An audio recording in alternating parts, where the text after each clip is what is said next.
The agenda this week considered the problem of food insecurity in Ontario, checked in on the province's objectives for a new model of policing, got lessons on grassroots organizing, and assessed the crisis of democracy facing the Democratic Republic of the Congo. The agenda's Week in Review begins here at home with this country's new Democratic Party and the great debates ahead at its weekend convention. During the course of all of this, people that I guess we used to call left-wing, but we now call progressive in this country, posted something called the Leap Manifesto, calling for a leap into a new future. And let's just play a clip here to find out a little bit more about it, and then we'll come back and chat. Go ahead, Sheldon. I think the Leap Manifesto represents an opportunity to move forward to a new conception of politics, where you have the environmental crises and the social and economic crises intertwined and responses across a spectrum of issues. Are they rooted? Are these responses rooted in social democratic values? I think so. But they're also revolutionary. You know, we're actually talking about a fundamental change in the values that govern our society. We're talking about a country where the economy is based on caring for the planet and each other. I mean, those are pretty big shifts from the consumer capitalism that we live in. For those who don't know, that fellow's name is Avi Lewis.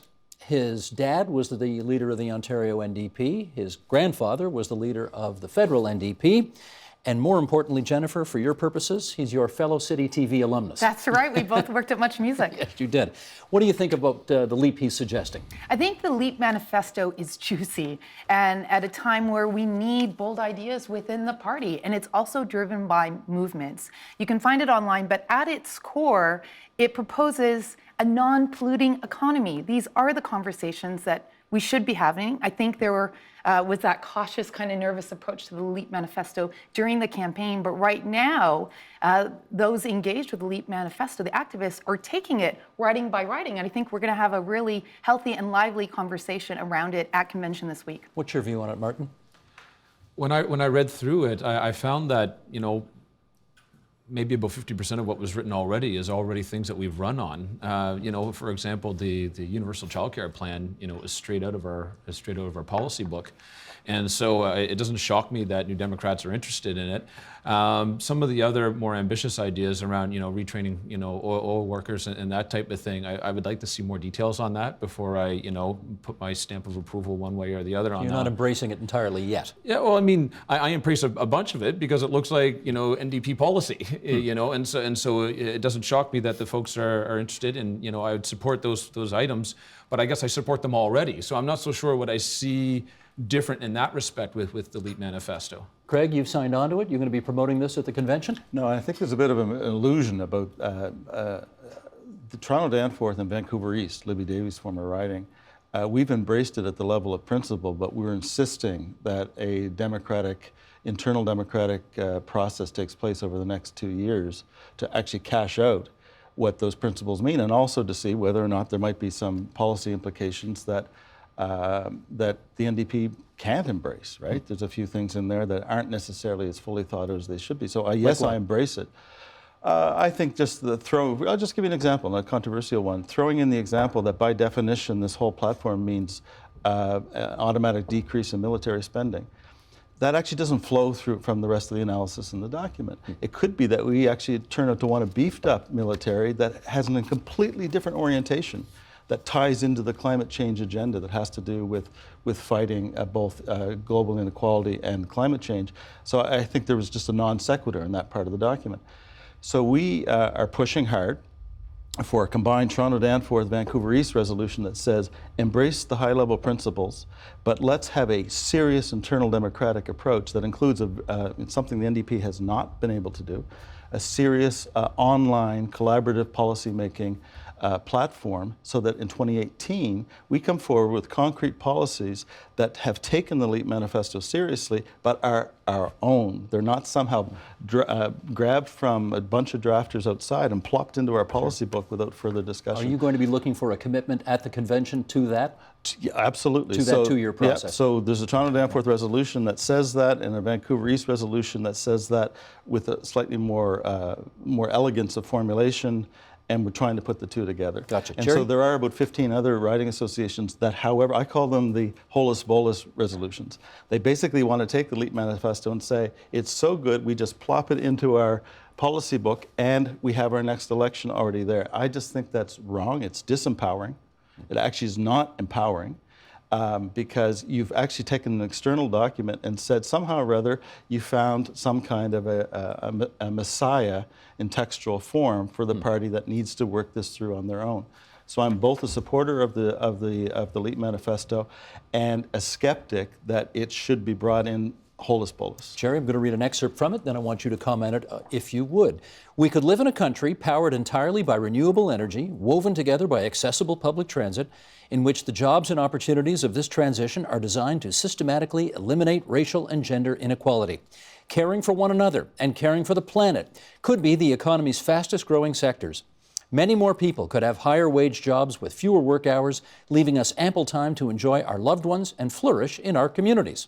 How's that sound to you? Well, it certainly sounds like a wonderful world that I'd be glad to see, although I fear I'm a little too old to have that happen. Remember, the source of this is pretty important. That young man, Albie Lewis, on his way back from the hospital when he was born, had his parents sing Solidarity Forever to him, you know, so he's right in the mainstream. It's bred in the bone for him. But I want to tell you that I hadn't heard Craig's elaboration until now, and I think it's the most exciting thing I've heard from the party in many, many years. The proposition that the LEAP manifesto, which would seem to me a wonderful blueprint for the world if it happened to be implemented tomorrow, which it can't be, for the party to debate all of that and to come up with the parts that are real and that we could campaign on and those that are politically either unacceptable or unrealistic, I think would be the best thing that could ever happen to the party. This is Newfoundland and Labrador. This is the food insecurity issue in this place. And apparently they have somehow managed to reduce the percentage of people on social assistance who were food insecure from nearly 60%, which you see in the top left-hand corner of that graph, to just over a third. And Valerie, I guess we need to understand, how did they do that? Well, they increased the rates. So they started by increasing the incomes. Then they indexed them to inflation, which is hugely important. I mean, this talk about food that we've just had and food prices, there's practically no benefit that anybody gets except seniors in this country that is indexed. So Newfoundland indexed its welfare rates to inflation. They increased the liquid asset exemptions, so people didn't have to be absolutely penniless in order to qualify for social assistance. They increased the earnings exemptions, so people were able, even if they could get just a small bit of work, they were able to keep more of that money. I mean, typically provinces claw back earnings from people on social assistance. So Newfoundland was more generous there. So I've named four things: the rates, the indexation, the liquid assets, the earnings exemption. That's just the beginning. They also improved healthcare benefits. They did what they could figure out to do to improve people's access to affordable housing. So it's a cascade of interventions that spread over that period where you see that very sharp decline in food insecurity. Look up again. We're going to put another chart up down. This time, we're going to compare Newfoundland and Labrador with the province of Ontario. Now, we traditionally think of Newfoundland and Labrador as one of the less well-off provinces and ours as one of the richer provinces. And yet, look at this, food insecurity among households reporting income from social assistance, and there's the province of Ontario up near 60%. Darren, does that make any sense to you? Not a whole lot. If you take a look at that, you start to think that maybe we better start casting our eyes towards Newfoundland to see exactly what they did, or look at maybe some other measures that can be used to try and reduce poverty and food insecurity generally. I'll throw out one idea which is currently being considered. It's questionable whether or not this is a good one, and maybe we can talk about that down the line. But we heard about it in the Ontario budget. Quebec is apparently looking into this as well, and there are calls for the federal government to establish a pilot project. And what I'm talking about is the idea of a guaranteed annual income. Canada essentially establishes a guaranteed minimum income that anyone who's an adult living in the country would be entitled to. So I guess the idea would be we do away with a lot of the programs we currently have. So EI, welfare, housing benefits, those programs would be done away with. The government would then take the money and would be able to top up the income of people who are making less than this minimum level. And the minimum level presumably would be set essentially at the poverty line. So it's a fairly dramatic idea. And simpler. Very much simpler. Much simpler. Very much simpler. And there's probably, if you look at the statistics, it's likely to impact food insecurity in a positive way because we have a program somewhat like that in the sense of our old age programs. I want to get Michael Taub's opinion on this because, of course, they tried it in Manitoba in the 1970s and it worked. So, needless to say, they got rid of it. That was the one time it was tried. They are going to try it, a pilot program here in the province of Ontario, as announced, as Darren said in the last budget. As a conservative, what do you think of the idea of a guaranteed annual income? The day that I support nanny statism is the day you will never have me on this program again. It is not something I support by nature. Certainly, I recognize that people are in need, and if they need help or assistance, we have EI, we have public health care, we have various things that can help people in life. Anybody, even a small C conservative like myself, would support something like that. The guaranteed income, and I know it's been tried obviously in Scandinavia, and as you said, the example of Manitoba as well, there are some instances of it. I think it becomes almost a little too simple in its strategy. The assumption that everything gets locked under this one thing and then it's delivered to you or you have to pick it up or it's directly deposited into your account, while people say that sounds wonderful, others will also think of it, unfortunately we've seen it also in Scandinavia, as free money, that it's all basically there. Sure, we're paying for it and we're paying for it with our tax dollars. So we know what it is and we know what it's going to be and we know what the amount will be and where the threshold will eventually be. To me, it's always a very big risk when you actually increase or enhance the state's role in something like that. I always believe in devolving and actually helping people, as I sort of said earlier, with education, training, and ways to give themselves sort of a hand up, which is why I've always, for example, opposed welfare and supported workfare, because you don't want to give them a hand up, you want to give them just a way to actually improve their lives and become better citizens. Supriya? In a way, wouldn't you be actually lessening the role of the state if you are in fact replacing, multiple other programs with one more efficient program? Doesn't that end up being fiscally much more efficient and actually has less state intervention? If that's the way it actually is done. Now, I know what they're suggesting, and obviously that's the model that they're presenting right now. The question then is, are they going to continue with that model? Like, it's easy to say that everything is going to be done, we're going to eradicate all these other programs, and everything's going to be situated behind one program. Unfortunately, the nature of government is always to give things that sound really nice, but when the end result comes in, and that's the issue I really have with this, Supriya, I don't think it's going to be like that. Right. Because someone's going to start saying, well, yeah, it's nice that we get a few thousand a month or a few thousand a year, and we have a bit of a way to help ourselves around it. But what if we need more? Shouldn't we go back to these old programs that we eliminated previously? And I think that's always a risk. Whenever we take this program on the road and we go to various places around Ontario, particularly Northern Ontario or perhaps parts of rural Ontario, I hear about cost all the time. The capital city's police force now costs $1 billion a year. Places outside the capital city, smaller municipalities, are complaining that they can't afford the arbitrated increases that often come as a result of collective bargaining. Is there anything you can do about making policing more affordable away from the capital city? I think what we need to do, and that's a big crux of what we're doing in terms of by creating a strategy for a safer Ontario, is that we need to reduce the demand for policing.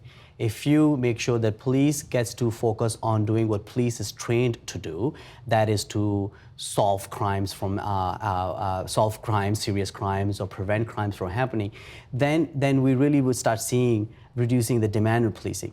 The other important way is to make sure that we are focusing more on crime prevention, more on community development. And by going to a model of community safety and well-being plans done at the local level, which are community focused, which are led by evidence and are outcome driven, is going to result in more efficient use of resources. That seems to make perfect sense, except that if you're a city councillor in Timmins right now and you've just got an arbitration award which is giving your police service, I don't know what, a 3.5% raise, and you're trying to keep property taxes to 0 or 1% increase, and this happens year after year after year after year, what do you do?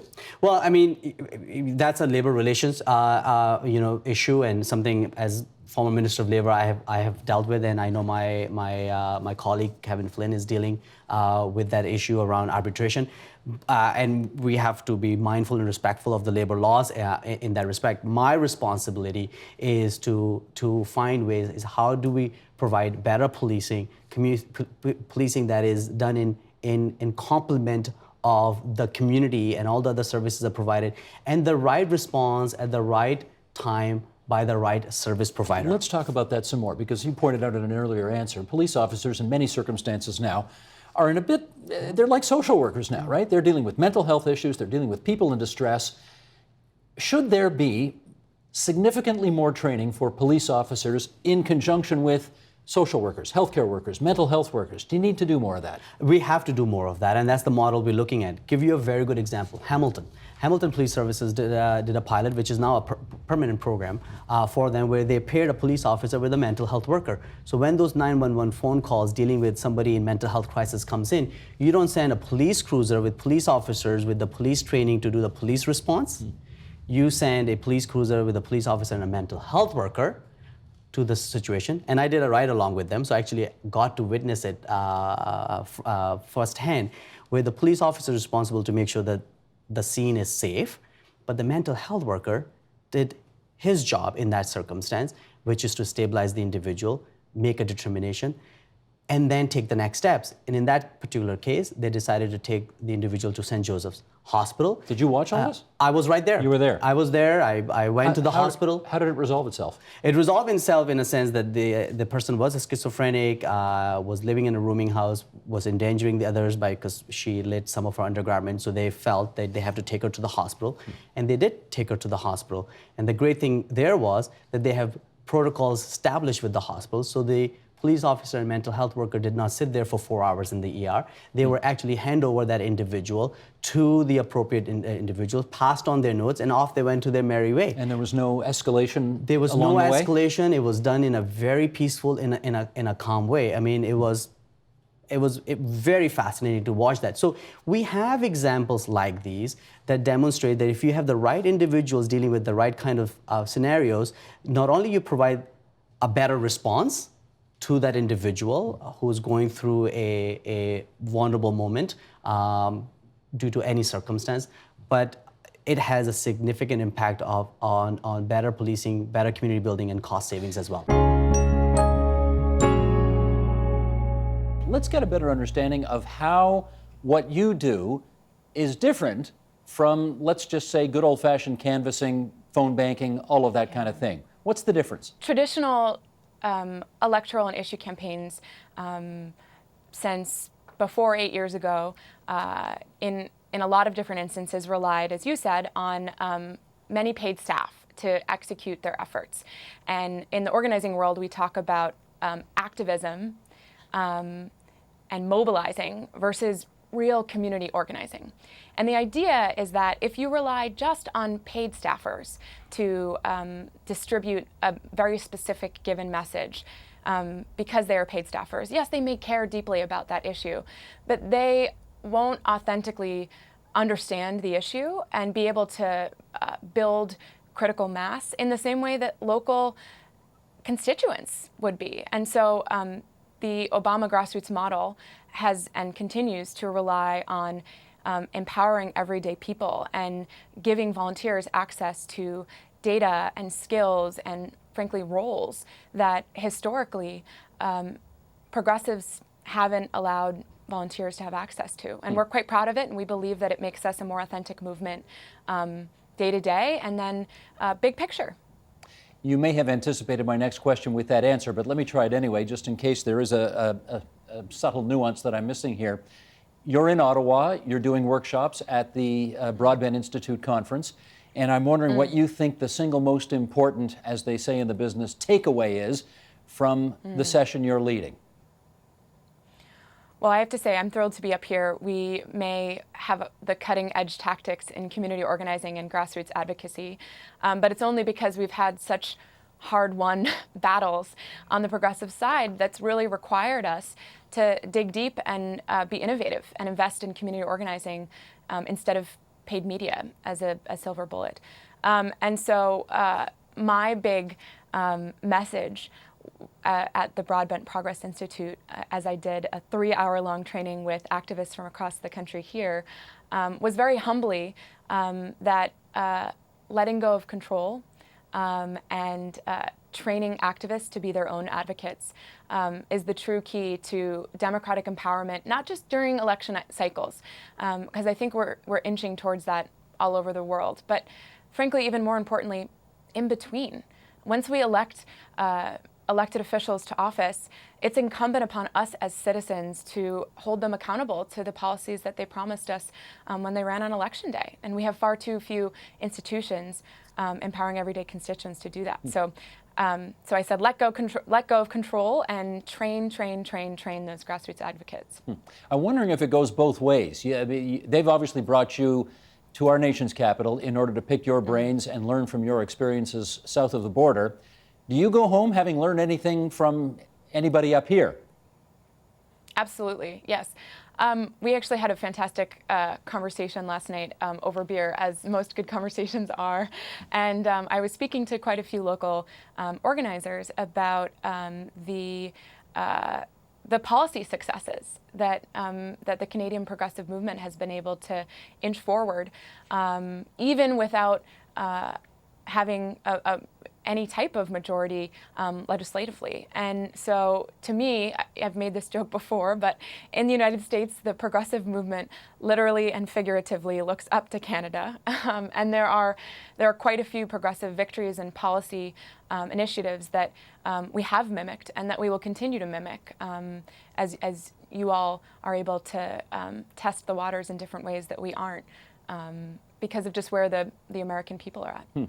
They do say, well, I guess it was Tip O'Neill who once said, the former Speaker of your Congress, that all politics is local. And if that is true, yes, do you feel that the tactics and or approaches that you are preaching about are easily translated into different countries, different political situations, different political institutions? What do you think?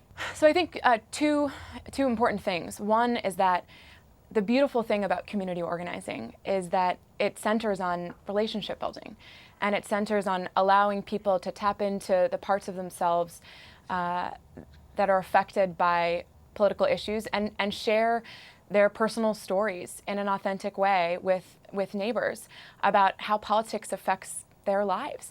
And so there's something deeply transferable about giving citizens the very transferable tools of telling their own political stories and advocating for themselves. And certainly phone banking and canvassing and holding house meetings and holding one-on-one meetings and telling personal stories, all the bedrocks of this neighborhood team organizing model that we in the United States have really pioneered. Those are important to any movement anywhere across the world. At the same time, there are real political barriers that change from legislative system to legislative system. And so I'd actually lean into your question even more and say that at the local level, the similarities are even more present than at the national level.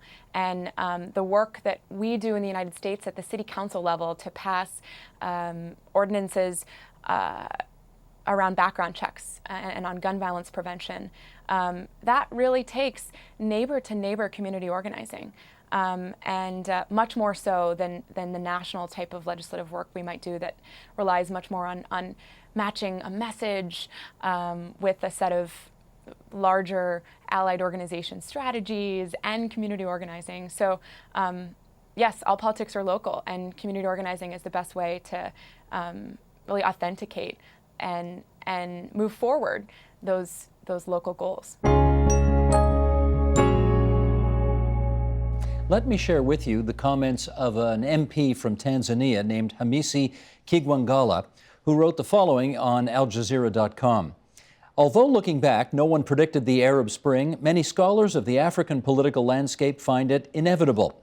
We have our own generation of corrupt and autocratic leaders and bureaucrats. There are growing inequities, rising rates of unemployment, and an unbearable cost of living. We also have an active youth that constitutes a huge chunk of our population, as well as rapidly expanding literate and urbanized middle class. So, will we have an African Spring in the very near future? Kambale, how would you like to answer that? It has been happening on the African continent way before even the Arab Spring. I remember in 2008, 2009, the youth of Gabon and Burkina Faso were already organizing in the country. Specifically speaking about the Congo, February 25th, 2011, we had the Arab Spring with a million people right at Tahrir Square in Egypt. But right in Congo, in Furu, in Butembo, we had young Congolese who were mobilizing to stop the law that was removing the second round of the elections. They were trying to get 100,000 signatures at the time, but it was not in the press. So this is the moment for the African continent of young people uprising. But it's not just happening in the Congo or on the African continent, it's happening around the world. I saw it in Russia. I'm seeing it in the United States with the youth of Ferguson, who demanded that they be seen as human beings. So now back to the Congo. Why it's important for the world to even watch what's happening there. If the Congolese people or the Congolese youth, they are successful at transforming the country this year and in coming months or year, it will affect the entire region. We see what happened in Congo-Brazzaville with Denis Sassou Nguesso, who's latching onto power. We are seeing also in Rwanda and Uganda, the president of these countries who are still in power, in the case of Uganda for over 2 decades, in the case of Rwanda, changing the constitution. We're looking at Angola, which is also a bordering nation of the Congo, where Dos Santos is still around. But if the Congo, a country, the 4th largest country on the African continent by size, by population actually, and the 2nd by size, if they are successful, it will transform the 9 bordering nations and also send a message to the African continent that there is a wave of change. Glenys, let's follow up on that a bit because, yes, Kambale's right, 9 different neighboring countries around DRC, and some of the leaders in those countries have been around for a very, very long time. I guess it was a couple of years ago in Burkina Faso, the people overthrew the leader who had been in power for 27 straight years there, so it can happen. Question is, if they do somehow figure out a way to transfer power peacefully later this year in the DRC, what kind of an example do you think that would set for the whole continent? I think it would be really incredibly powerful. If it doesn't happen, just as Kambale says, there's going to be ripples to these countries around, and we don't know how that could possibly snowball. The contrary, if there's a peaceful transition of power, it will speak enormously to what is possible in the Africa. But the Moshe Katumbi, who we've talked about, who's one of the presidential candidates, he's putting out the option to Kabila to be the father of democracy in the Congo.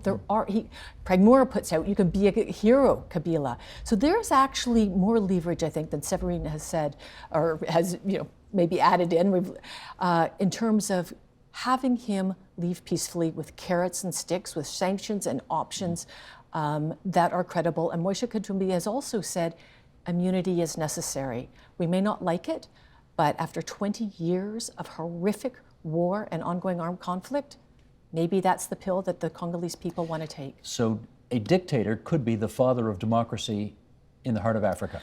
Yes.